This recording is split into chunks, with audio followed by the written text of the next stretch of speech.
Hello guys! Welcome back to my channel. For this video, aalamin naman natin yung mga different sizes ng mga GI fittings. So remind ko lang po, itong mga narito ay hindi kumpleto.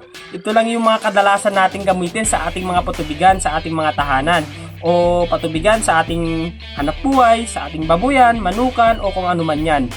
At bago tayo mag-umpisa guys, please subscribe at click na rin yung notification bell para lagi kang updated sa mga videos ko na pwedeng makatulong sa atin sa araw-araw na pamumuhay.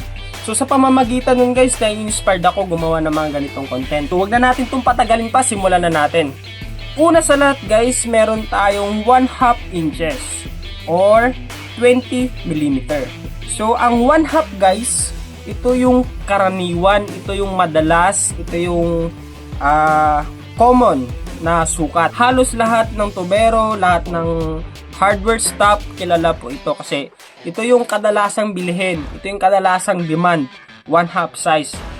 Bakit? Dahil ito po yung sukat na ginagamit kadalasan sa mga residential. Sa ating mga tahanan, ito po ay 1/2 size. Sa mga farm, yan din guys. Ito ang madalas patubigan sa mga hayop, 1/2 size. So, matik yan guys kapag bibili kayo ng mga GI fittings at sinabi nyo na pang gripo, no? Ang keyword dyan, ang keyword sa 1/2 size pang gripo, automatic guys, ang sukat na ibibigay sa inyo ay 1/2 size. Bibili kayo sa isang hardware tapos hindi nyo alam yung sukat, sabihin nyo lang guys, pang gripo, no? O pambahay na sukat. Yun yung bibigay sa inyo, 1/2 size or 20 mm. Next one naman guys, meron tayong 3/4 size, no? Or 3/4 inches. Sa millimeter naman guys, ito ay 25 mm.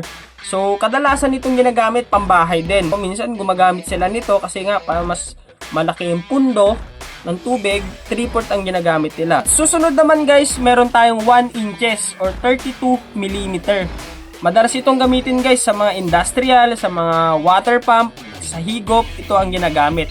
1 inches or 32 mm. At susunod naman guys, meron tayong 1 in 1/4 or 40 mm. So ito guys, ang 1 in 1/4 ay kadalasang gamitin sa mga bumba, no? Kapag sinabi ng pangbumba, automatic guys, ang sukat niyan ay 1 in 1/4. Unlike na lang kapag gumamit siya ng 1.5, no, na sukat. Minsan kasi yung mga tubero gumagamit ng ganung sukat para mas malaki yung pondo sa ilalim, no? So 1.5. Pero pag bumba guys, yung butas ng Jetmatic, 1 in 1/4 po yan. So ito po ang kadalasang sukat na ginagamit, 1 in 1/4 or 40 mm. Ang susunod naman guys, meron tayong 1.5 or 50 mm. So itong 1.5 guys ay kadalasan din gamitin sa mga industrial. So 1.5 guys, madalang siya hanapin, itong sukat na ito. Kaya hindi ko kabisado yung mga usual na gamit dito. Pero para sa akin, sa mga industrial to, sa malalaking building na to ginagamit. So, ginagamit din siya guys minsan sa mga patubigan, sa mga farm or Jetmatic guys. Ito nga, tulad nga ng sinabi ko kanina, ginagamit din ito siya sa mga bumba or Jetmatic. So 1.5 or 50 mm. At ang huli naman guys ay meron tayong 2 inches or 63 mm. Madalas itong gamitin sa mga water district o sa mga main line ng tubig. Ito na po, ang 2 inches na po ang ginagamit.